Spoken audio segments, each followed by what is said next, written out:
How do you install, configure and access an OpenShift cluster from Red Hat? I'm going to cover all this in this video.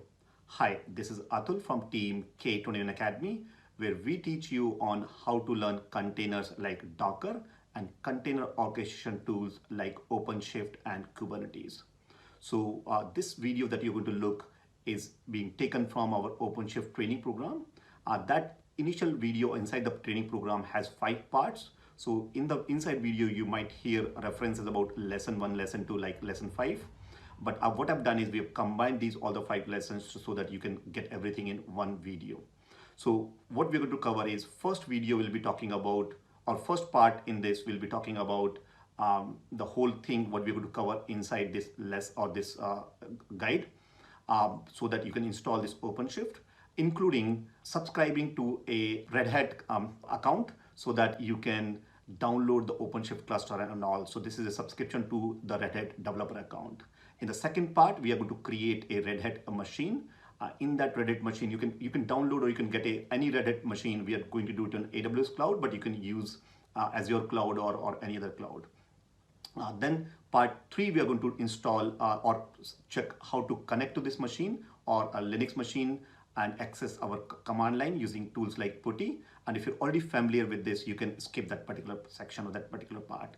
And then fourth part is about installing prerequisite for OpenShift, talking about things like container runtime. And the final part, we are going to install OpenShift and configure it and access it. We'll create a dummy user so that you can access it from the graphical user console. So now towards end of this video, I'm also going to, if you want to go a little bit deeper, I'm going to invite you for a roughly around 2 hours free class on going deep into this OpenShift. But first, go and create your OpenShift cluster and let me know how it goes. So this is what about OpenShift cluster. Also with this video will be supported by a step-by-step guide that you can get hold of or download by going to URL k21academy.com/OpenShift14, or it should be the comments or wherever you're watching this, so you can download that guide. Hey there, this is Atul from team K21Academy, and we're going to look at how to bootstrap or install and configure a single node OpenShift built on OKD cluster. Now, as we always do, we will first have the introduction on this guide, what this guide covers, which is, as you probably know, how to install and configure the OpenShift engine or a cluster. And this document we are covering single node cluster. The chapter 2 will be talking about documentation or what documents we have referred in order to install this. And you can find some additional documents in this particular section. Then we'll look at prerequisite. Now, in order to install the OpenShift cluster, you need some virtual machines or the operating system, and we are going to create it on AWS cloud. But you can create this setup on any cloud, whether it's AWS or Azure or Google or Oracle or IBM cloud, any cloud, as long as you have access to creating the Red Hat Linux machine, which is a Linux machine. So we'll cover that. So we are taking this example as AWS cloud account. Now, within prerequisite, second part, it'll be about how to subscribe to this Red Hat developer account. So you need to subscribe to the Red Hat developer account, and later in this section, we are going to configure on the Red Hat Linux machine that we're installing. We'll subscribe or we'll configure it with this Red Hat developer account so that any software that you need, any packages that you need, you can directly get it from this developer account. Then we are going to create a EC2 stands for Elastic Compute Cloud, or in a simple terms, it's a virtual machine or representation of virtual machine on AWS cloud. So all we need is a machine with the underlying operating system of Red Hat. Then we'll be using or configuring that on that machine. Later we'll be installing the OpenShift software. Chapter 5 is about how to connect to this EC2 machine or a Red Hat Linux machine. We'll be using a tool called Putty if you're familiar with Linux. Now, one more thing, if you're new to Linux, make sure that there'll be a subsequent video or a module where we talk about Linux for beginners. So you can get yourself familiar with Linux, and all you need is a very basic commands like vi, which is an editor like Notepad, or how do you open a file, how do you update the file in vi, or how do you change the permission or copy file, etc. Very simple commands you need. Once you have done how to connect to the Linux machine, then chapter 6 is we are going to update the Red Hat Linux instance. When you create an instance, we'll be creating using an image that you'll see in subsequent lesson shortly. So in that Red Hat Linux instance, that might have an older version of packages. So we'll update that Red Hat Linux machine so that all we get is a latest package from the Red Hat developer site. Then we'll be registering this EC2 with the developer subscription that we've created so that when we download the Kubernetes or sorry OpenShift software, we get the latest version from Red Hat. Then we will do the prerequisite configuration. Now this time for OpenShift cluster specific prerequisite will be covering in chapter 8. Then in chapter 9, we'll be installing the actual OpenShift cluster. Now, OpenShift cluster comes with a default user, admin user, but we want to create some additional user and grant a admin access to this user. And we'll be using later in the next lesson, or next chapter, we are going to access this OpenShift console graphic user interface. That time we'll be logging in that user. And then finally, once we have logged in, then that is where we'll wrap it up and we'll stop this machine that we've created. Now, the machine that we are going to create on AWS, I'll explain, but make sure that once your work is done, you either stop that machine or terminate that machine. And I'll explain the reason for that as well, why we are asking you to stop or terminate subsequently. And then chapter number 13 will be about troubleshooting. So if you hit any problem or if we see that our students are hitting some problems, those issues will be reported in troubleshooting section. So if you hit any problem, make sure you keep an eye or look at this troubleshooting section as well. And finally, we'll summarize. So this is all we are going to cover in this particular guide.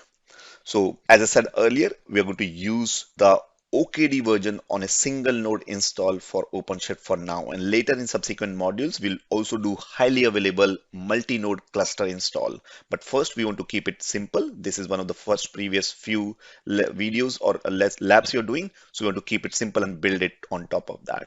So have a look at these two documentation and introduction about this Kubernetes or OpenShift cluster. Now I'll talk about the prerequisite. As I said, if you don't have a AWS account, or if you don't have, you can pick any cloud of your choice. If you already have a cloud of your choice, be it, as I said, Azure, you're good with that. And all you need to do is later I'll explain you where exactly you need to change so that or you can follow that guide in that cloud of your choice.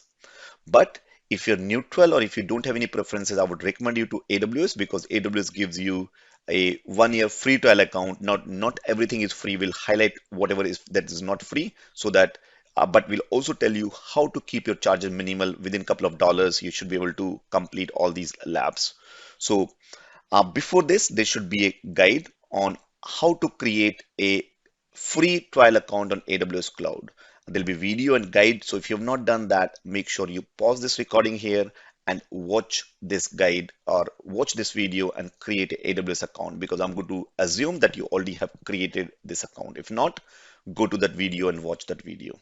And if you're doing it and if you need any help, if you're unable to trace it, ask in our WhatsApp group, in the program members WhatsApp group, so that team can help you. But it should be on the page where you're watching this, wherever on inside the portal. Now, next is you're subscribing to the Red Hat developer account. So in order for you to go to the developer account, if you already have a Red Hat developer account, you can use that. But if you don't, I'm going to share you how do you create how do you subscribe to this Red Hat developer account. You will need an email address and that should be enough. So we'll create a Red Hat developer account. So in order to subscribe to this Red Hat developer account, we need to go this URL developers.redhat.com. So I'll open a browser and enter this developers.redhat.com.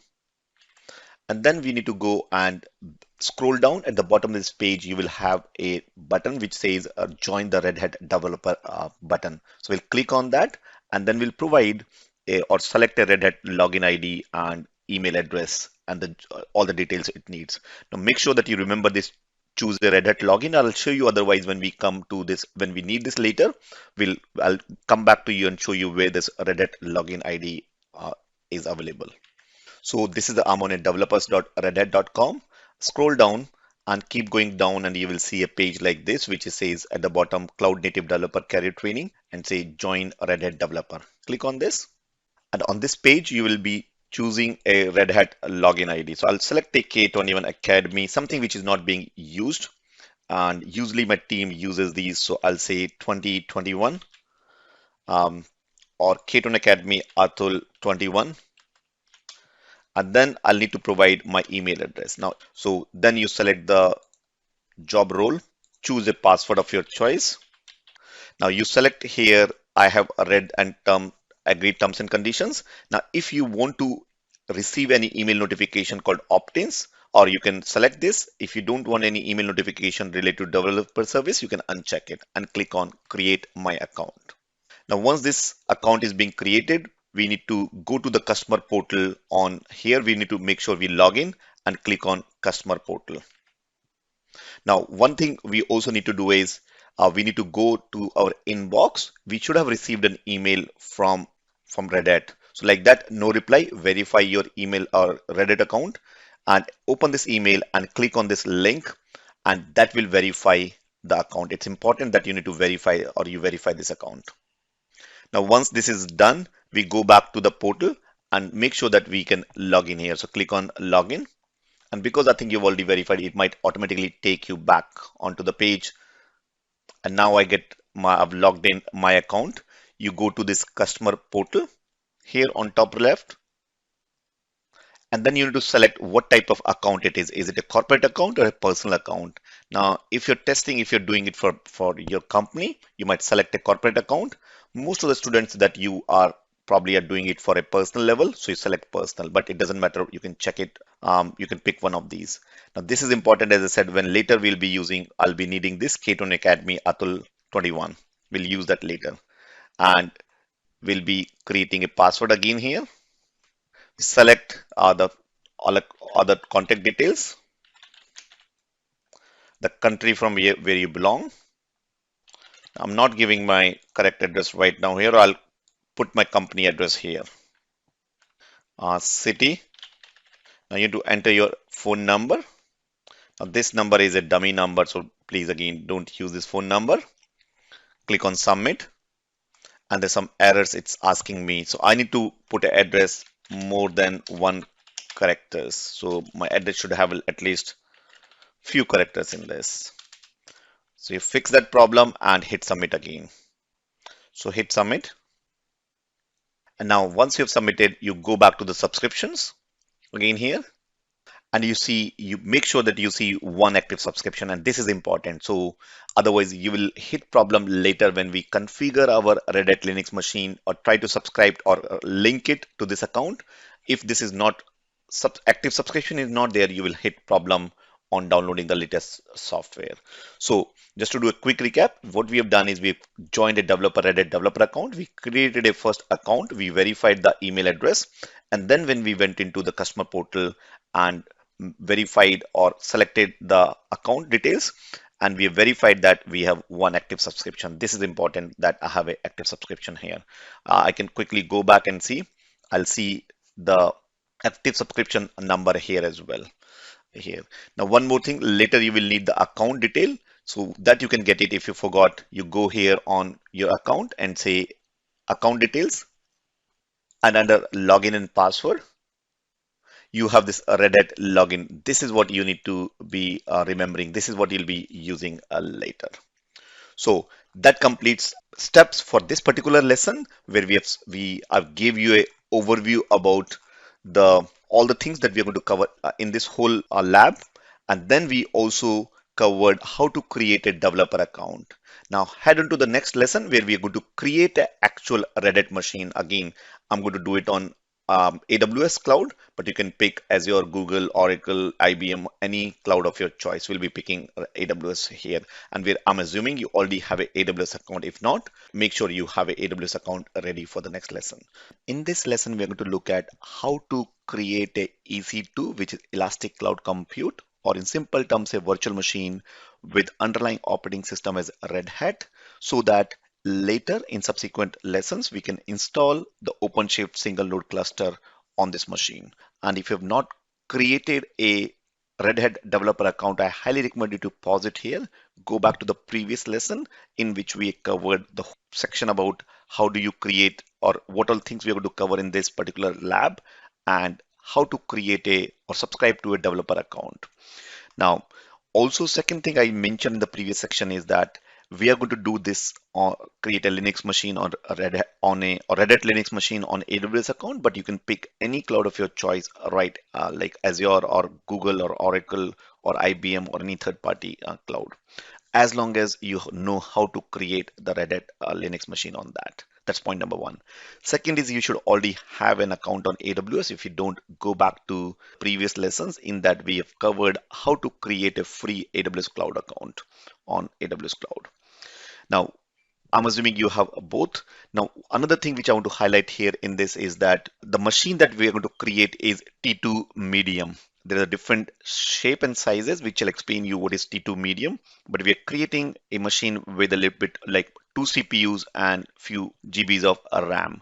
And that machine is not free, but the charges are very less as long as, or like maybe a couple of, I'll show you how much I've been charged for doing these labs for in the last 2 days. But make sure that once the lab is done or you shut down the machine. Now, one common question we get is, do I need to terminate the machine or shut down as well? And later I'll cover what is shut down and terminate means. Terminate means like completely removing the machine and underlying storage, whereas shut down means you've stopped it. So if you stop it, you'll not be charged for the machine, CPU and memory, and that's a bigger charge. But there's a slight disk you'll use. You'll still be charged for the disk, but then AWS gives you around a couple of gigs free. I think 5 gig of or around that free for the entire like as long as you will stay within 5 GB. I think 10 or GB, I think if I'm not wrong.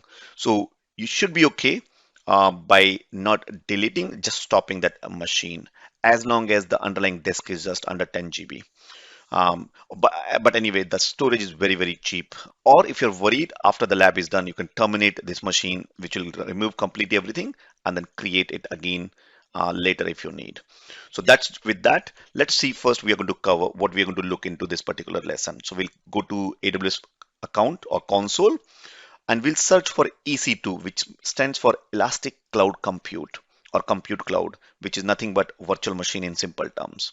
So you go to EC2 and there you will say create an instance. Let me make it slightly bigger. So what we're going to do is we're going to say I'm going to create a machine or launch the instance. You can create it from different screens. Then first thing we're going to do is we're going to select an image. Amazon machine image. Image is nothing but a predefined operating system in this case. And we are going to select the community AMI, which means the images which are submitted by community, in this case, Red Hat.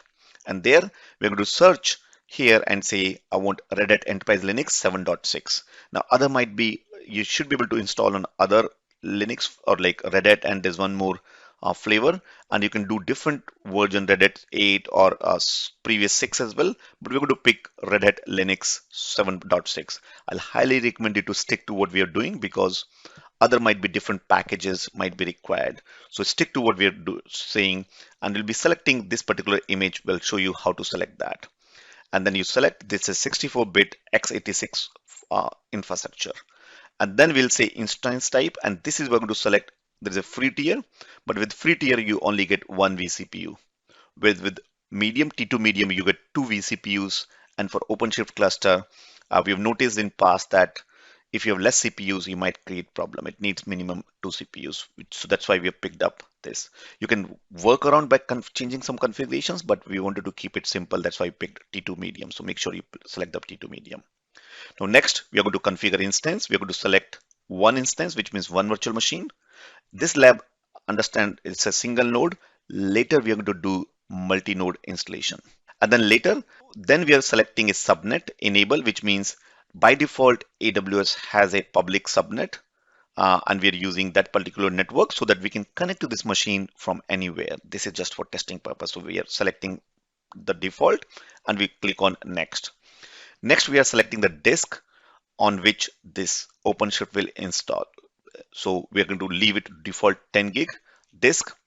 And then we'll add a tag. Tag is nothing but naming convention or name, so you can easily represent it or you can easily find it out, plus sometime in for future billing, etc.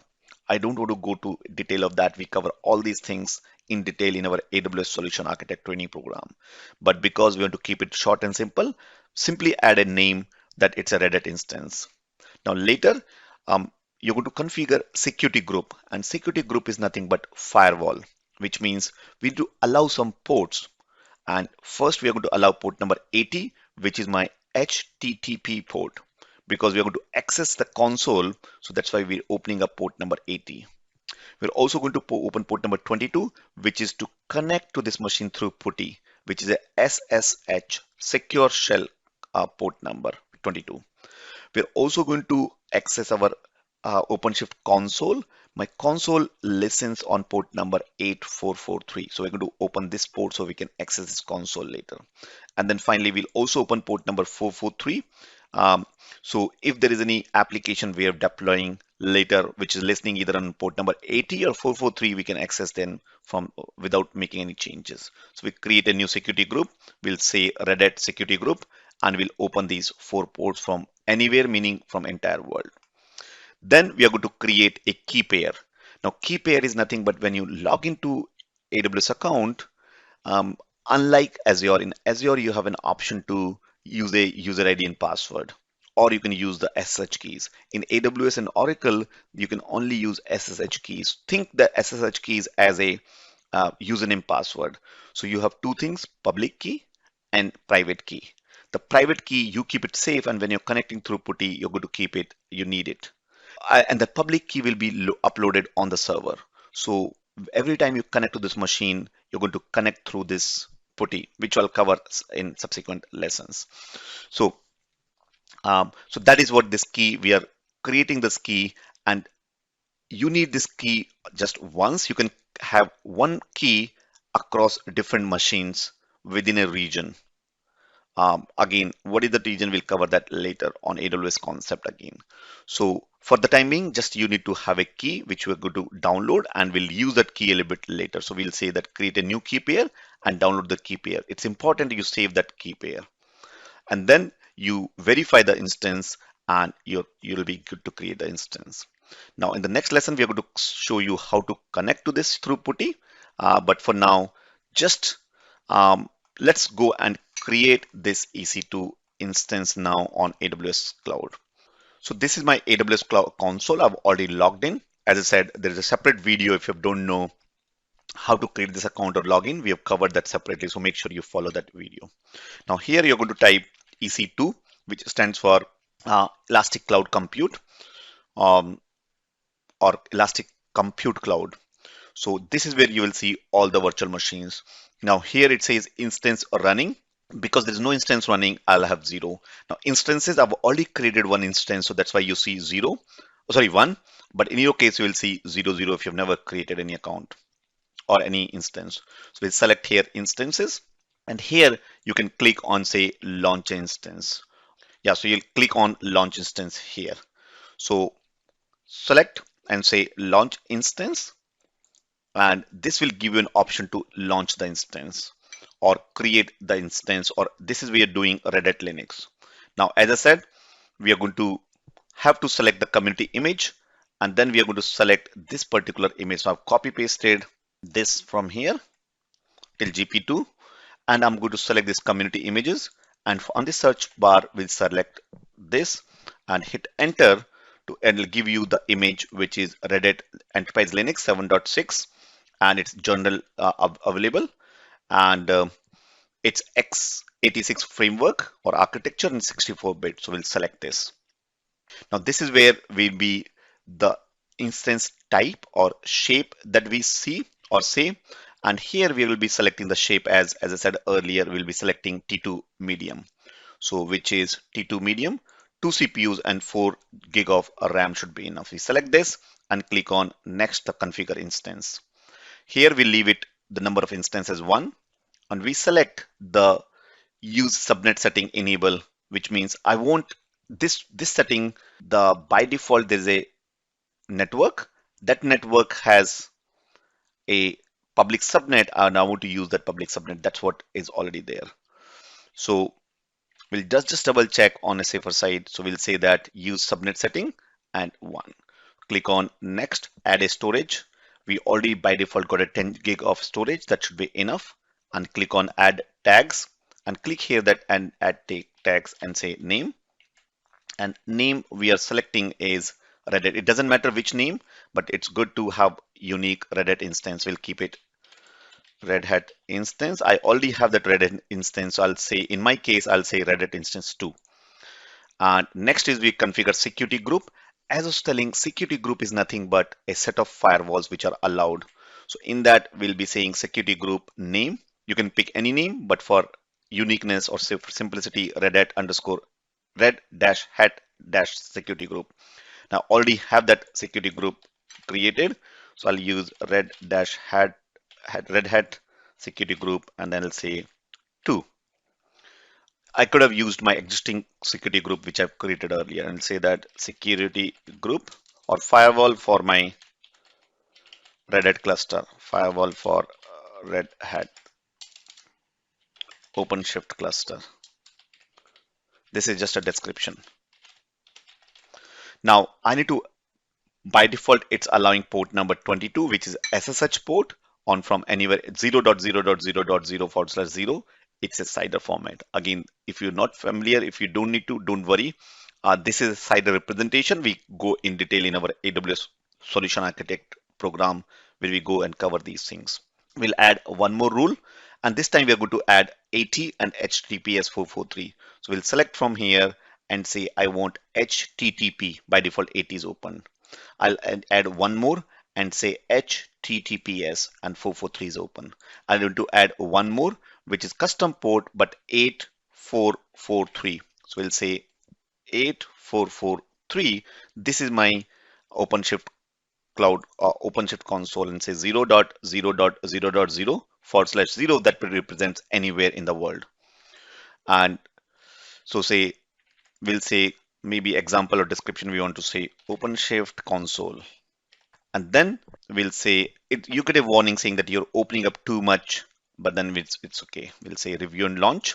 You verify the details. You probably have one for 0.0 and then it's IPv6. These two you see here. Click on launch.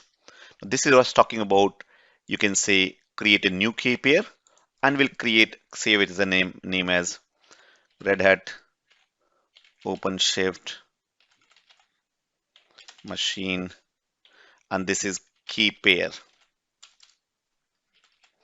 and click on download the key pair. Save it somewhere. I'm saving it in my download folder. I already have a key pair in past, but I'll show it to you next one or deploying here. And then you've saved it, and then you can click on and say launch. Oh, I think I should have. I said I should have created a new key pair and this key pair and say launch the instance because I've already downloaded this. Okay, maybe because I've said I'll say 2, download the key pair and launch this instance. I'll remember that to use 2, not use 1. So I'll delete this particular bit here and I'll say Red Hat this particular thing. And then you see, go to the view instance, and within few minutes you will see the instance as pending, and shortly you will see running. Ignore the first one. First one was for my which I was doing testing. So if you want to terminate, which I'm going to old one, I'm terminating. This is the old one which I created in past. So I'm going to terminate this, and terminate means the disk and the machine is completely gone. I'll never be able to recover that. So I'll simply say terminate and basically clean up. I'll cover that elastic IPs later, but for now we'll say terminate and we'll go and remove this. This is the one which I was creating earlier, Red Hat machine. Click on this and I have now the public IP this and DNS name this. I'm going to collect to this machine from this IP, which I'm going to show you in the next lab. So with that, make sure that, just to do a quick recap, we have now successfully created a machine, and in the next lesson, we are going to connect to this EC2 Red Hat Linux. So make sure that you've created this operating system as Red Hat.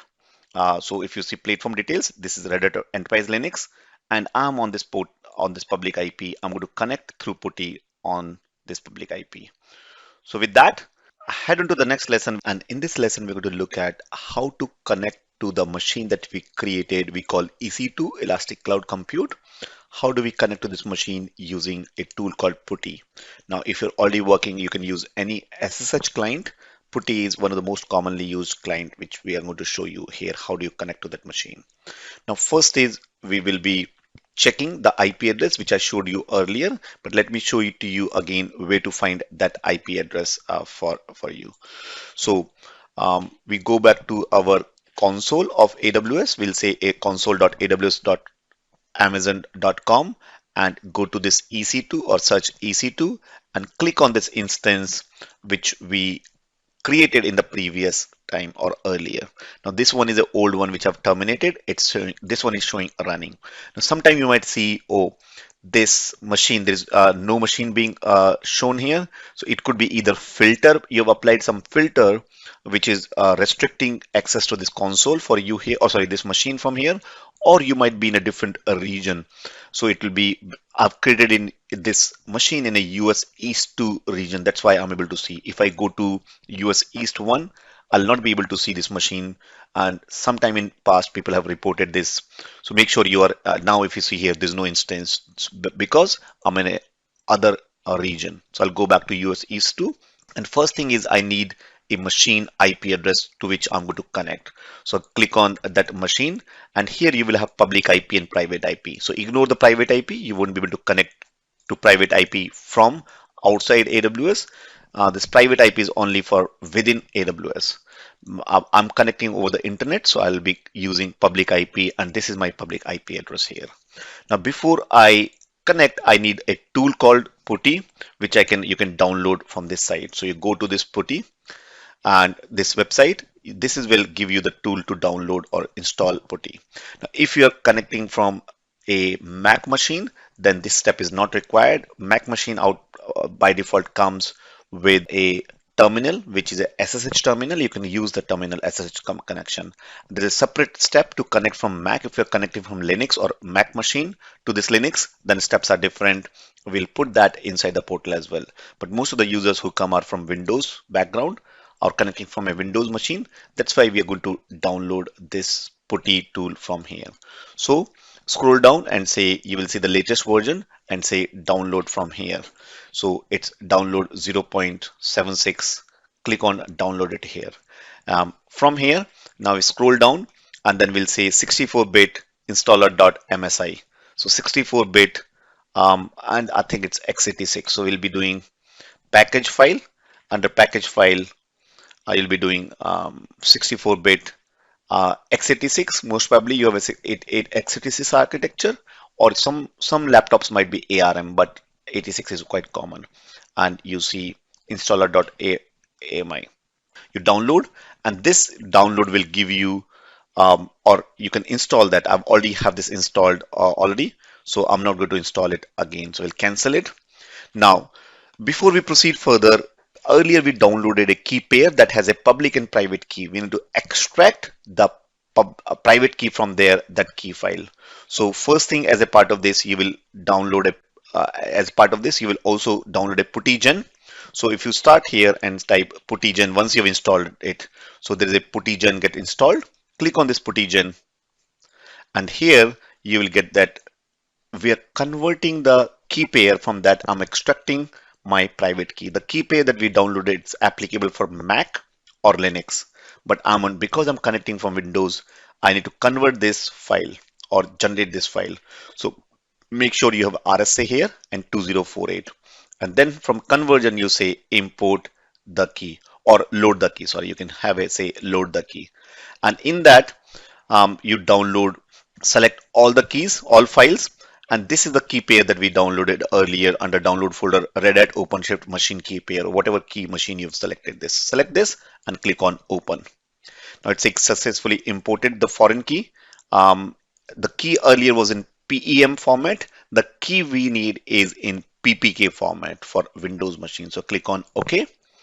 Now scroll down, and here what we need to do is then we need to save this private key. So click on say save this private key, and we'll say save the private key. It's saying, do you want to keep a passphrase? We are not. So we don't want to any passphrase. So we'll say that passphrase is nothing but a password on the key itself. So when you are using this key, you need to provide a password. And it's good for security reason, but I want to keep it simple. So we'll say, yes, I want to save this file without any passphrase. So say yes. Now it's asking me, where should I save this PPK file? So you can save it with any name. And we'll say that we are doing save this private key with a name as, let me see what name we are seeing. We'll say demo. So we'll say demo, and that's it. So I got a key which is in PPK format, save. And later I will need this key when I'm connecting through Putty. So if I see now under downloads, I should have a demo. This is the key which I'm going to use. It is in PPK format. Scroll down. We have now created the machine. We've got our private key. Now we are going to start the Putty, and we'll need this IP address. So we'll go back to my EC2 instance. Under here, I'll copy the public IP, and then I'll go and start my tool called Putty. So double click on this and enter the Putty, and I'll save this name something as maybe as a Red Hat OpenShift. So I'll save Red Hat OpenShift -2, so that later you can simply click on this machine here. Now, one more thing you need to do, you go to SSH and do authentication. And here authentication, instead of using username password, I'm using the private key that I created just now, demo, which is PPK. So we'll say demo, select open. We go back here, click on session, and we save this key so that this key is being used. So we click on OpenShift 2 again, this machine or this IP address. Make sure that authentication is still there, which is my PPK file. Go back, click on and say open. So we have it's using SSH key. It's going to use SSH key. Click on open. Now, first time it says that key is not cached, accept. You say yes, accept. Now here you're going to log in, but when we created a machine, we never created any user. So by default, the machine image that gets created, that creates a user called EC2, which is Elastic Compute Cloud -user. This is the default user that gets created, and hit enter. And if you see now authenticating with the public keys, or because we already used the key, we already got this console here. And now I'm logged into this user. Now I'm on this machine. So here I just want to change the colors. So we'll say change settings, and maybe I'll do the colors and numbers. So you can do colors, and here you say use system color. So I have white background and black text. Also, I want to do the fonts a little bit better. So appearances and fonts will make it a little bit bigger fonts. So let's see, yeah, font, and we'll say font size as 16, maybe, or 14 or 16. Okay, apply. Now I have a Putty Windows. I prefer this type. You can pick, it doesn't matter, to be frank. So now we have connected, and now I've logged into as an EC2 user, and I'm now ready to update my Red Hat Linux instance, because my Red Hat Linux was earlier, it might not have the latest packages. So I'll simply say sudo su minus. Now, good thing is, as I said, if you're new to Linux, I would highly recommend you to attend the bonus class, which is part of this your program. So it's just 2 or 3 commands. Two simple commands. There are 2 or 3 lessons with the simple commands that you should be knowing, especially the VI editor. But if you need any help, you just do man, which is a manual, and sudo. What this sudo command is doing. So say man and sudo, it's saying execute a command as another user. And here, so I'm saying switch user. So I'm doing changing the user to my root user. If I don't put anything, I'm going to the root user. So if you see now, I've logged in as a root user. I'm doing yum update. Yum is a package manager for Red Hat Linux. Like if you've done apt, if you use another operating system of Linux flavor, like Ubuntu, you might have used apt. Something similar, yum is a package manager. I'm saying update all my packages. So right click and say yum -y and update. Hit enter. Now it's going to load all the packages which are available, or any new packages. So if you see, any new things which are coming, and then I'll need to just reboot this machine. And when I reboot, it'll restart the machine, or it'll restart the operating system. And then finally, I'll go back to this user and then root user. And then I need to know my kernel version, which is uname minus SR. That will give me the update or the actual version of this machine. So uname minus SR. And once we are ready, once we get the latest version, my version should be at least, kernel version should be 3.10, and then -1062 or higher. That's what I prefer, kernel. And once that's done, then we are ready for going and configure this machine with my Red Hat developer account that I created earlier. So I'm going to pause this recording for a few minutes and then come back once these all packages are updated. So now if you notice that it's being updated, all my packages are being updated. Now all I'm doing is I'm rebooting this machine. So I'll simply say reboot. And when I say reboot, because I've restarted this machine, the connection has been dropped. So I simply right click on this and say restart the session. And if the machine is back, it will come up. Otherwise, we simply go back to the console here and say refresh it here, and it'll tell you whether it's running or not. So it's saying running. So we should be updated less than a minute. Should be back now. So if I go back on here and not connected, so let me try restarting again. Restart, or maybe say, okay, let it wait. Connection timeout, because I think I tried connecting quickly. Restart the session. Oh, okay. So one more thing I forgot to mention. Every time you restart the machine, the IP address will change. So go back here, and if you reboot, then may not but verify that IP address is correct here. So you click here, and we go back. If you shut down and then start, then definitely we have to restart this machine, or you will have to use the new IP address. But because you have done a reboot, it will not. We don't need to get a new IP, or will not get a new IP. So instead of duplicate session, sorry, I think I should say restart the session. Oh, so the session is already there. I've came as a login is. So we'll say EC2-user, same user ID, and I've authenticated now as using the key that we provided earlier. Now I'll switch again to root user, and then you do uname minus SR. So first I'll do sudo and su minus, which means I've logged in as a root user. And now I type this uname minus SR, and it's giving me the Linux kernel 3.10.1160. 3.10 1160.42, and I think .42. So it's lower than, or .42 EL17 𝐸17 x86 64. I think mine is 1160, and it's saying, oh yeah, so it's higher than 1060. So mine is 11. It's higher than 1062, and mine is 1160. So we are good with this. So we can continue from here. Now next is, in the next lesson, we are going to look at how do you register this EC2 with your Red Hat subscription that we created earlier, so that later when we download OpenShift, we should be okay.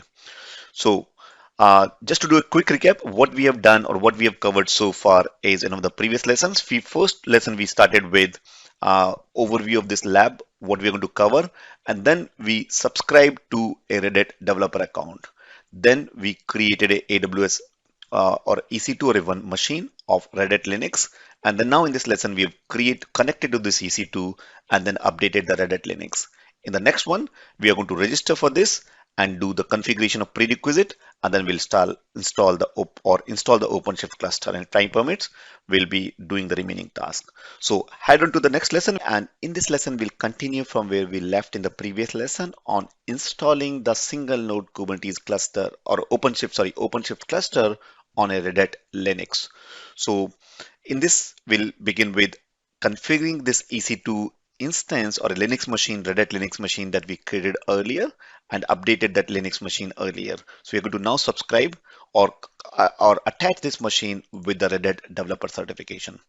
So as I said earlier, when we created on the first lesson, we said we need a Red Hat account. So I will go back to the screen where we said the Red Hat account, and my email account, if I go under password, this URL, or if you have the Red Hat account, go under the preferences, I think, yeah, your personal details. In that you have the Red Hat login details, which is this.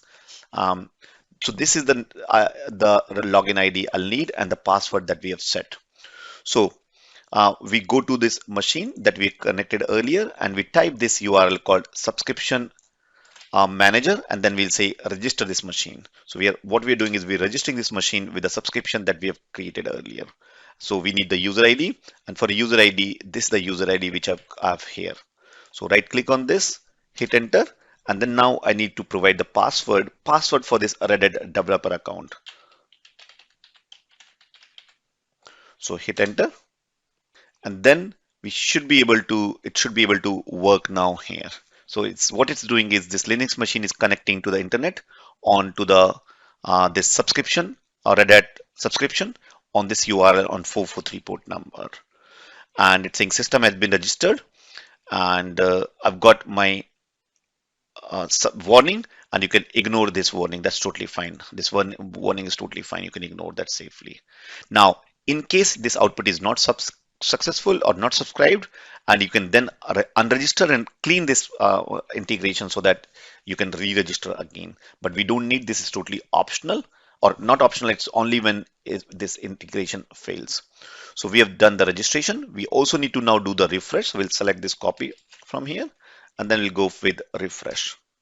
Hit enter, and all the local data is refreshed. We'll also do the attach auto. So we'll do auto attach. Now these are all the way to subscribe to the Red Hat developer account from this machine. So if this machine needs anything, it knows to connect to this account and then get all the required information. So we're attaching this auto, and you should get a message like something like subscribed here. So it's saying my status is subscribed. So now this machine is being subscribed.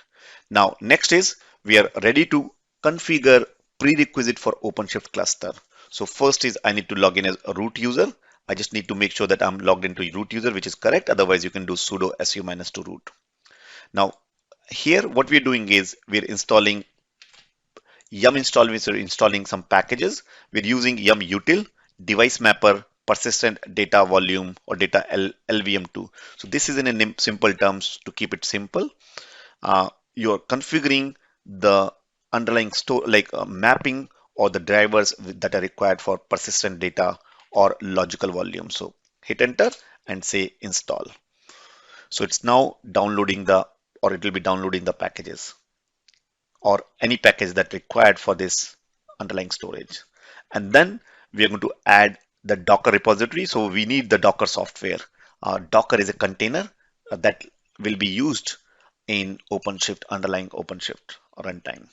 So we'll be adding the repository, and then we are also using the subscription manager. I want to enable any extra RPMs that my Docker installation will need or OpenShift installation will need later. It can download all these extra packages by default. So it's still doing. We'll pause this recording for a few minutes and then come back once these device mapper persistent data L2VM, these are configured here. So next is I need to run this command. So make sure you run these commands. So now you have this completed. Let's add this repo here. And once this repo is added, next is we are going to subscribe for any extra RPMs if required. Hit enter. Keep an special attention to if you get any warning, and if it's written in a document to keep it like it's safe, then fine. If it's not, if it's a different, or if you hit any error in running these commands, make sure you fix that problem before you move. So we have extra RPM repositories being added. If it needs any extra RPM, it knows where to pick those from. Next is we are going to install now. What we are installing is we are doing install of Docker C, Docker C CLI, and Containerd. All these packages we are installing on this Red Hat machine. So hit enter and make sure that all the three packages are installed without any problems. So it needs some extra RPMs. So it needs container SC Linux. And other things as well. All these packages it needs. It's downloading all the required packages here. So total 9 packages required. This is downloading Containerd. This is Docker C. FuseLib, Fuse overlay, file system.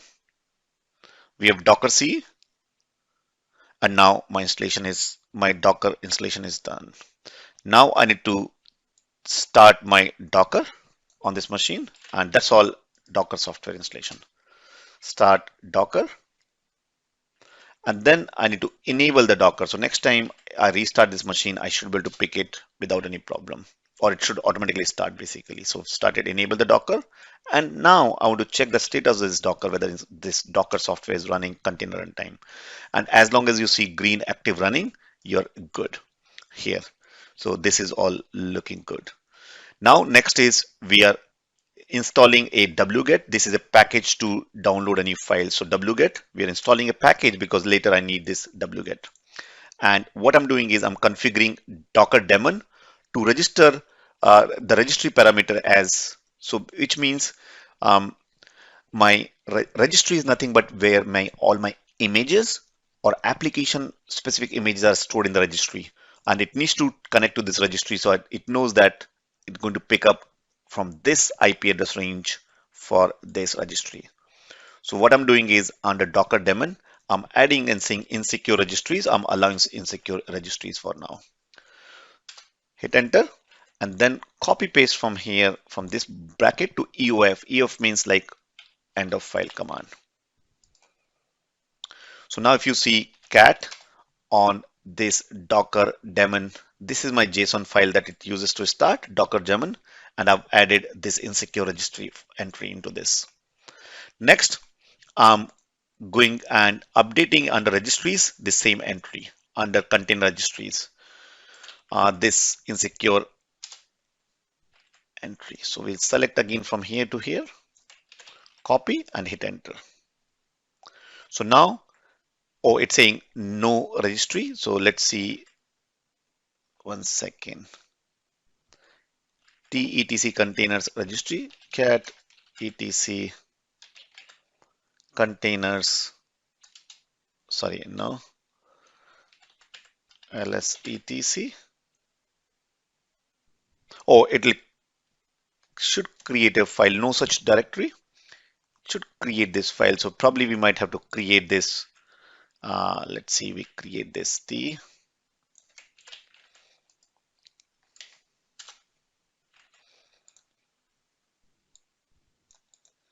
And if it doesn't, we probably will be updating this file. It's again saying no such file. Let's see, ls-l. If it doesn't create, let me see. And if it, no. So we'll open this file. So we'll use vi, hit enter, and go to the insert mode, type I, and we are in insert mode. And then copy this file, but don't put EOF here now. So don't put EOF, Control C, and we'll saying registry insecure and save it. Escape W colon. Okay, so the reason I was unable to save this file was because there's no containers folder. So I'll create a folder as well. So mkdir, and we'll update the guide accordingly. If you don't see this, mkdir etc, under that I'm creating a folder called containers. cd containers mkdir, which means I'm saying make directory, and under etc, and then I'm going cd etc and containers, and this looks, oh sorry, containers, and I'm this folder. So all I'm now doing is vi on this file, again vi and containers registry.cf, and then we'll say here don't do without EOF, do it without EOF because EOF was for T. So now I've saved it and say escape and then colon, semicolon, and then W and quit. Save, W is write and Q is quit. So now I just want to make sure that I'll do the cat on this file. Cat is basically output or just the content of the output dump. So this is a registry insecures, insecure, and this output registry is this entry, so which is good. Now after that we need to reload this daemon. So we'll select this and say reload my Alt daemon, and then I'll say restart the Docker, and then we'll check the status of the Docker.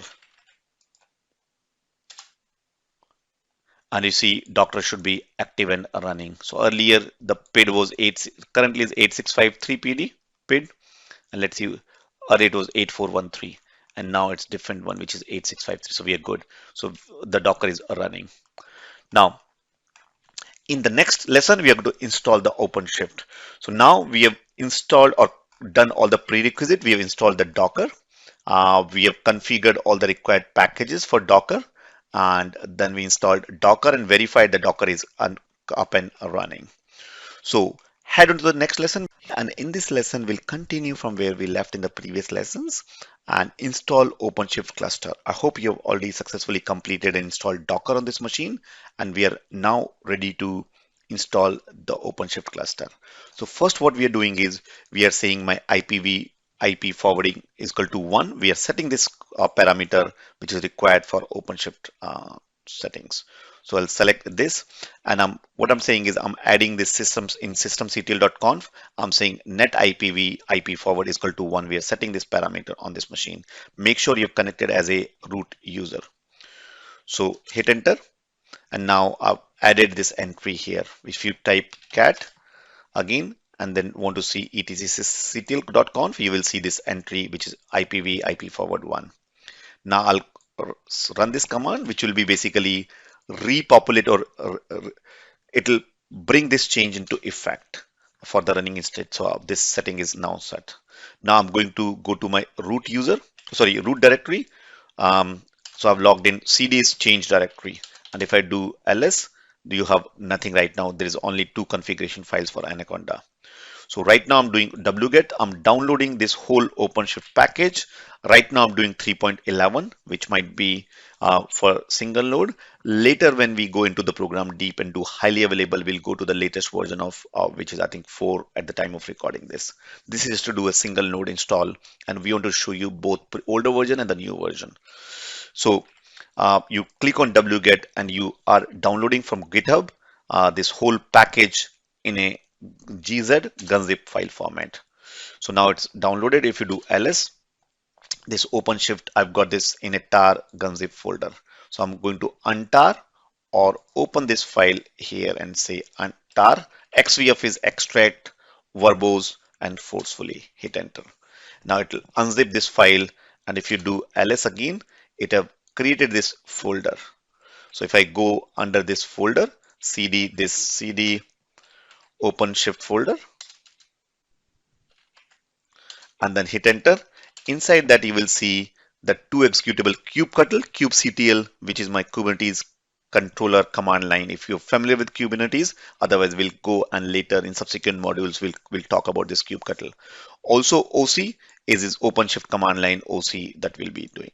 So what we're doing is we want to copy both the executables in my user bin, so my root user can then without any setting coming here, they can access it from anywhere. So if hit enter, I've copied these 2 files, OC and 𝐶𝐞𝐿, on here, and all I need to now do is OC-version, and now I can run this command from anywhere. So if I do cd, if I'm under and type OC space version, and then I have what it's saying is my OpenShift CLI version 3.11, and it's based on Kubernetes version 1.11. It's older version. We'll definitely be updating these on the subsequent modules. So if you need any help, you can say OC and -- help, and it'll give you all the commands for this OpenShift here. So you'll see basic flags, type, and how do you build and deploy commands, roll out, roll back. We'll cover all of these as we move inside the program and we go deeper into, we'll be using both command line as well as graphical user interface.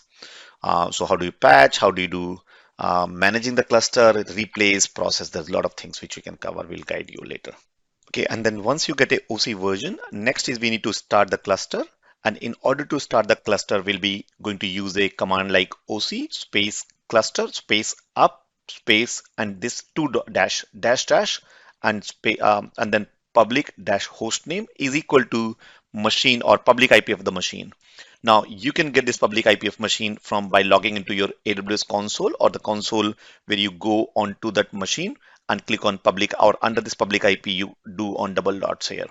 So I'm going on to this AWS or account, and here I've clicked on under instances, my Red Hat instance, and under here this is my public IP. So don't select private IP, we'll be using this public IP. Copy it here, and then maybe worth putting into a notepad here. So we'll start a notepad, and so that you don't copy paste any special characters from this document that we are sharing. So we'll copy this from here, OC from here.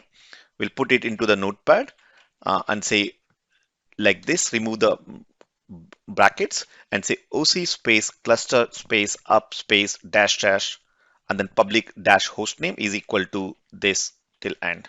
Copy this and go back to the command, and we are going to put it here. So right click and then put it and hit enter. So again, this is a start to start the cluster. So now it's going to check all this, and it's saying checking if host IP, these configurations are running in the background, and it's waiting for Kube API server to be ready, and it will configure your cluster at this stage behind the scene. So again, don't use IP address mentioned here.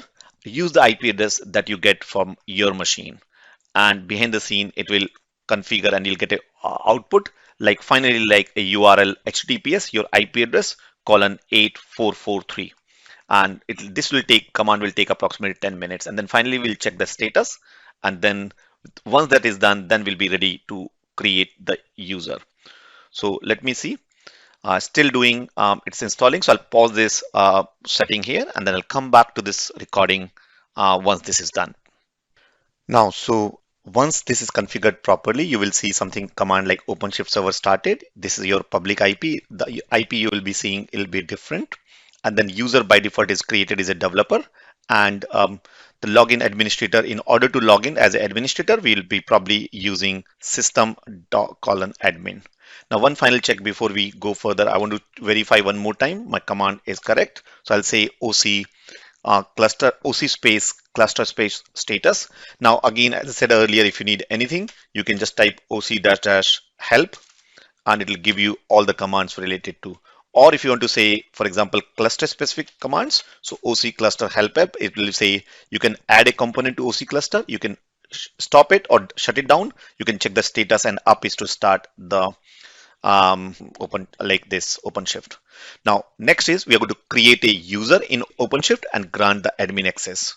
So in order to do that, I'll be first logging in as a user, admin user. So my admin user is OC space and then login dash user admin. Now this is showing that I've logged in, and I've logged in under the default project called project. Now project is collection of applications which we'll cover later.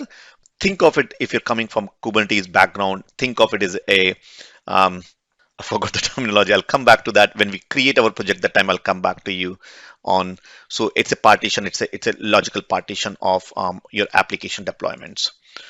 So then we are going to create a user called K21Admin. You can create any user of your choice or name, but for simplicity, we'll create a user called admin, and then we are going to grant permission to this user and admin right. So I'm saying adding a policy to add a cluster role, admin role to this user K21Admin. Hit enter. Now this user will be becoming an admin. Now one thing to remember here is in this by default authentications allow all, so the user will be able to log in as a known blank. Later in the future we'll have a module about authentication, authorization, user administration. We'll cover more details there. So next is we are ready to open the console.